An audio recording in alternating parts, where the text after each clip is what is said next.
Okay, we're back. More news. Alan Wool. Alan Wool. Yeah. Alan Wool. Right. Alan, so let's talk about this. Okay, so first, before we get into this, I've had flu. I got it from some dreaded motoring journalist conference launch thing or whatever it is. Yeah, well, that's what happens So at these things. I accept that I might be a little bit cranky. No, hang on. So we had A little bit? a little bit more than normal. Let's just put it And that way. only because you've had the flu? And only because I've had this. Oh, yeah.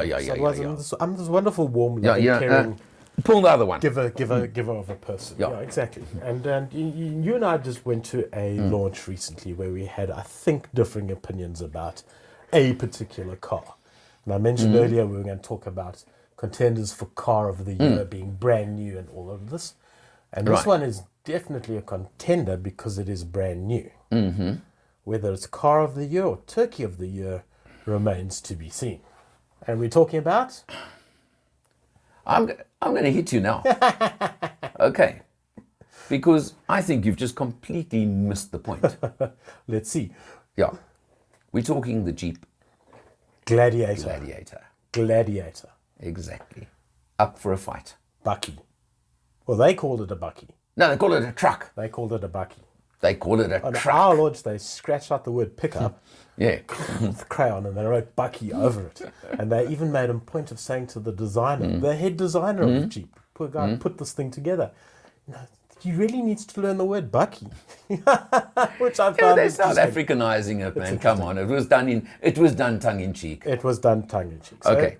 it's the Gladiator. It is.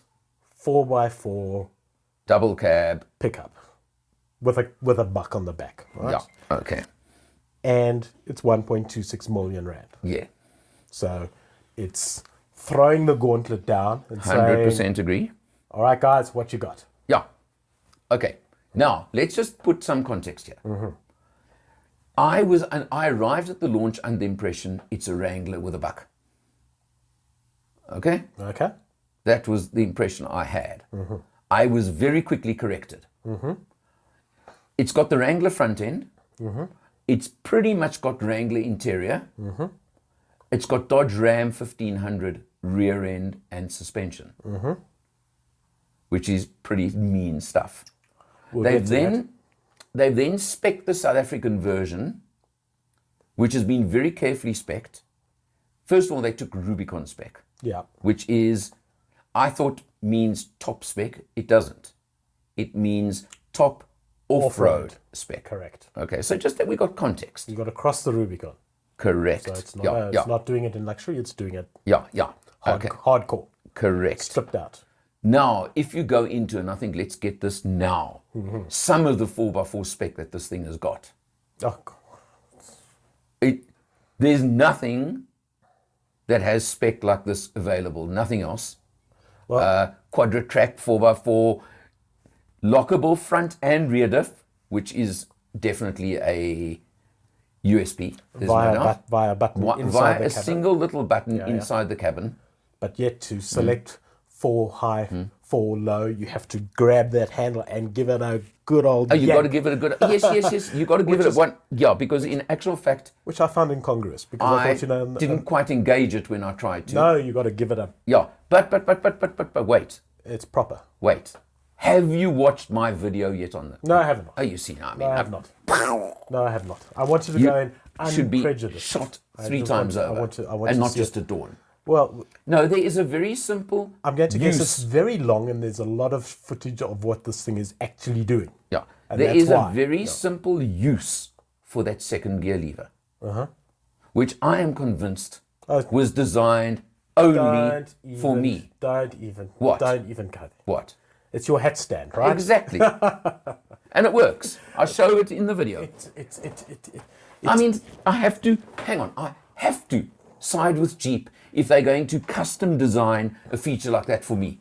And you know, I always have to side with Land Rover because that's just part of my DNA. So I will get this out of the way immediately. Just look, who makes sense and who doesn't.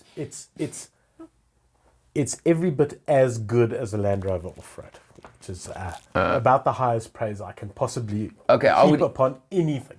Look, So and I have just tested both 90 and 110 versions of the Defender. yeah, All right, so I am current. I've also just tested Land Cruiser. So I'm really in the ballpark with comparisons over here right now. I didn't try it, but I don't know if you could achieve quite the axle articulation, wheel articulation on a Defender that you could get away with on this Gladiator. We'd have to try it. We'd have to try it. But do you know where I'm going here? I know exactly where you're going. That one obstacle where that left rear wheel is like 6 foot up in the air. That's insane. That's insane. It is scary. That for me is you crossing over a great big donga view. And you look at this thing and you think there is no way. Yeah. And I mean, we've done 4x4 off-roading. We know what cars are capable of doing. And Correct. And we kind of looked at this and they'd say, there's just no way. And in fact, a couple of journalists actually chickened out of it, which was quite interesting. Because they do direct you and, you know, no. But so this car just goes over this type thing. And for me, that was okay. I mean, obviously they've prepped it and they know the car can do it, but it's impressive. The rock crawl out of there, when you're going over rocks that are sticking out like this, but at an angle like that. Oh, that 32-degree hill 49. And now you've got rocks sticking all over the place. Yeah. And dongas in there. And this thing just goes. And then one wheel lets go and it just scrabbles and it just carries on and just bites and off it goes.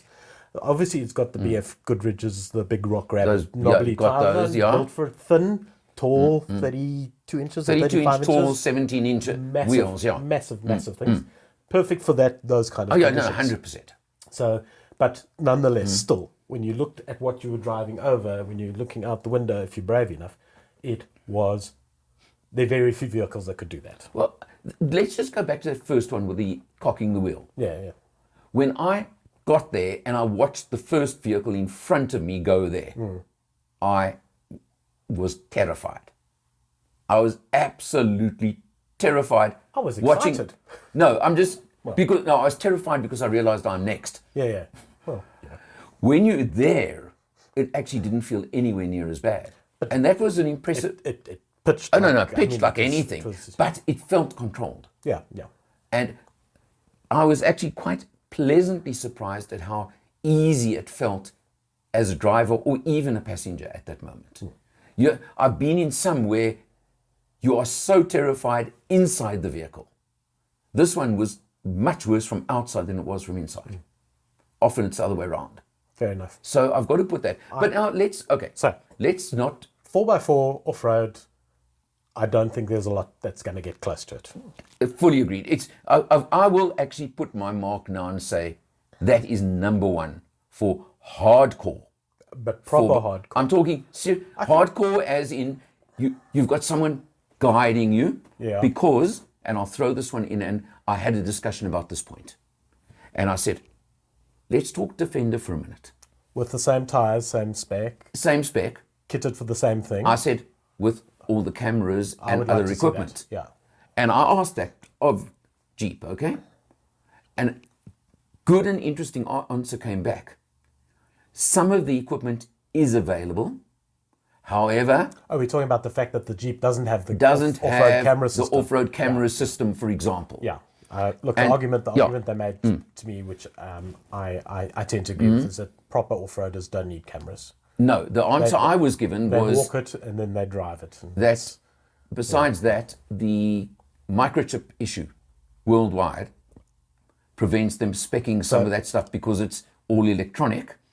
They did make the point, though, that this car is built for accessorizing. Yes. So you're going to drop 1.26 million rand on this. I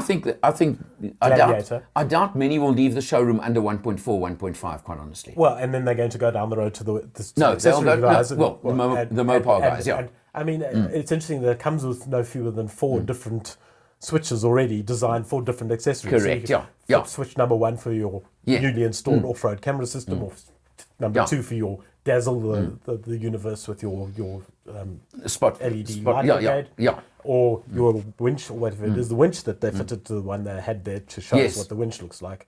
Wow, yeah, that's a proper piece of kit. Well, so let's get down to the bits. Okay, where we've had a lot of discussion offline about this particular car. Okay, and I didn't like it. I'll be honest, I didn't like it. I thought at 1.26 million, it's trying to be a bucky, and As a bakkie, it's hopeless. It'll get eaten alive by anything else even remotely resembling Yeah, a but bakkie no, in no, no. this But you market. see, this is where you are so wrong. But This is where you are wrong. It's it's not, not a a bakkie. bakkie. It's an adventure vehicle. It's a leisure that vehicle. what they've done is, look, one of the negatives of the Wrangler is it's a great hulking big piece of real estate, Yeah, yet it hasn't got that much load space. yeah.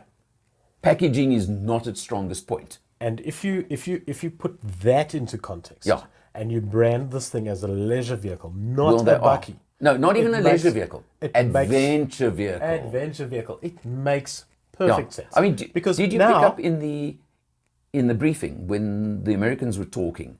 They've even got little wheel things for your motorbikes. Yes, where you put In the back, where there's actually a little the little cue about cue insert, for where insert bike insert here. bike front wheel here. Yeah. That's what they. It That's what sounds they're aiming stupid, at. but that's, that's what they're they aiming want. at. And the fact that you can take the roof off completely. Yeah. The fact that it comes with a hard and soft top roof. You Right. could have either one put on. You get both. And the fact that you can take the doors off the thing. Yeah. And fold the windshield flat. I quite like that. It's completely impractical because once you've taken the doors off, you kind of can't put them in the car. You have to take them somewhere else. But it's like certain of the convertibles of days of old. Exactly. When you left home, you made the decision. That's right. And if you got caught in a thunderstorm, tough You got caught luck, in a pal, thunderstorm. because that's what's going to happen here. And I quite like that, So Yeah. the fact that they're harking back to the stripped down fun version of a vehicle like Yes. this is great. It'll never be your primary vehicle. If you buy this as your primary vehicle, you need your headred. Well, but some people will, because there are people out there. They need the headred. Yeah, but hang on. I'll give you another comparison. as a daily. Before you go there. And it was in a single cab bakkie, but it applies to double cabs as well, is when you're driving a bakkie, where do you lock your valuables? Well, if you're driving a bakkie, you're not going to be putting them in the back. You're going to be putting them into your Cab. yeah. Now, we went up in a single cab bakkie recently on an overnight trip. Yeah. We had our goods. I had like my camera equipment and my laptop and whatever. You're not going to put it on the back, which didn't even have a tonneau. It had nothing. Yeah. Where do you put it? On your lap. Well, kind of thing, right? What Jeep have done with this, and I don't know if you picked up, it's an option in America in the video they were showing us. Yeah, It's but standard in yeah. South Africa. The rear seats Yes. can fold up and they can be locked In position. in various positions, and there's storage bins under the rear seats. That the rear seat's actually then secure by being locked in position. No. It goes further. Yeah. There's actually a locking lid first, then the seat locks on top of it. So in other words, you're quite safe locking your valuables inside there, which is... And that space is not all that small. No, it's a pretty decent bit of space. There's Yeah. a decent bit of space there. So- When you're talking about lockable things, you have to have the seats in the upright position and locked to secure the portable Bluetooth speaker Yes. that comes with it. So it comes with a Bluetooth speaker that you can take out and listen to your music on the beach or around the fire on top of the mountain or wherever. On top of the mountain, basically, yeah. Which is part of that leisure vehicle, adventure vehicle That's lifestyle. the point. I get it. That's that the makes point. perfect sense. Yeah. Look, That makes now perfect you're going to sense. tell me on the road, and you're going to hammer me On the there. road, it sucks. I mean, there's another way of putting it. I mean, if you're going to have the benefits of taking off doors and taking off roofs and dropping down windshields, it's going to be noisy because between you and the outside elements is this thin little piece of plastic that's removable because they don't want to make it too heavy. So there is no way you're going to get the same sort of road dynamics that you would out of a normal bakkie. Look, agree with you there.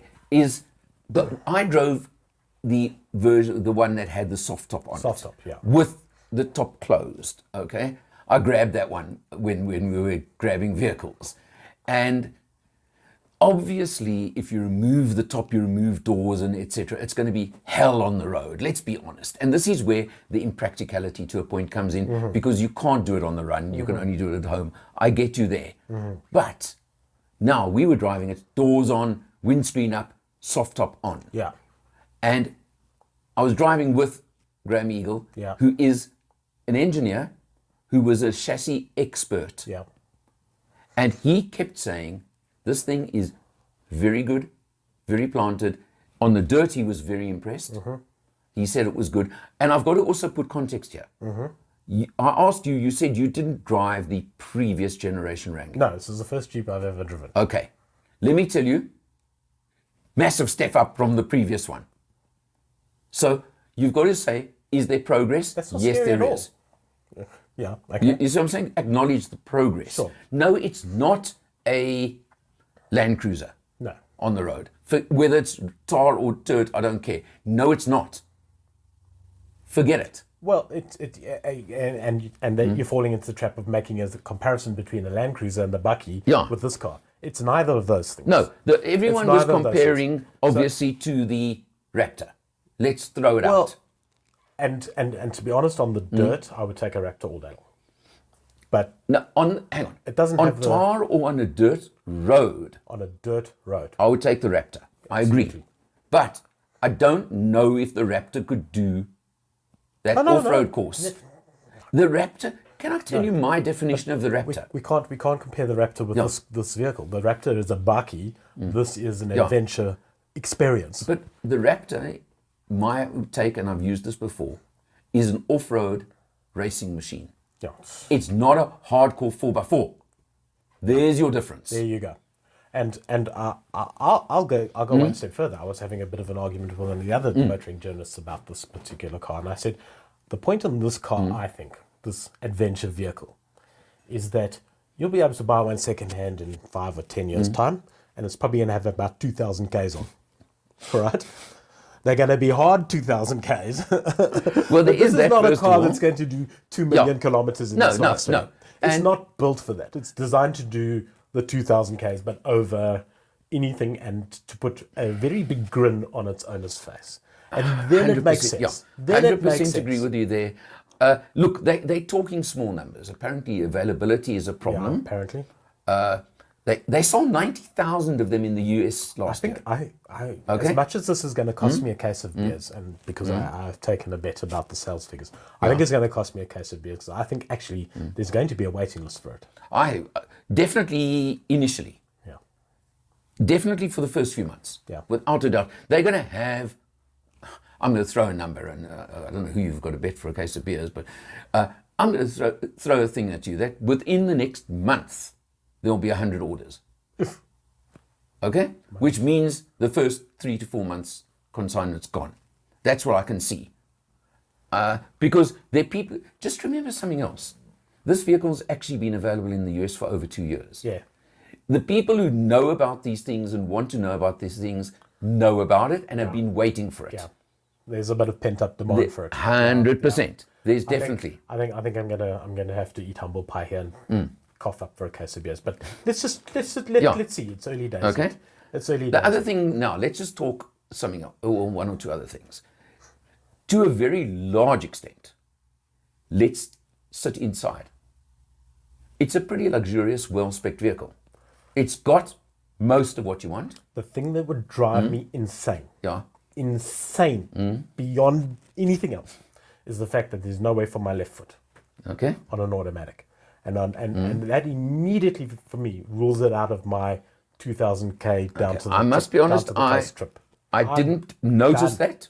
I'm done. I did not notice that. It was a thing, even on just that little journey. Okay. And the other thing that kills me for it, kills it for me a little bit, is, and I understand the reason why they can't get the diesel engine, is because our ridiculous government and its ridiculous legislation is unable to guarantee that they can get 10 ppm diesel all over the place, and it needs that diesel engine. I'm sorry, that petrol engine, as lovely as 204 kilowatts, 209 kilowatts is, when you couple that to a pitiful 350 newton meters up here at altitude specifically, it just feels like it's working hard all the time. Well, the comparison there, and now we keep saying you can't compare, but the comparison is that the equivalent diesel 4x4 Buckies, etc., are all pulling 500 to 700 newton meters. Correct.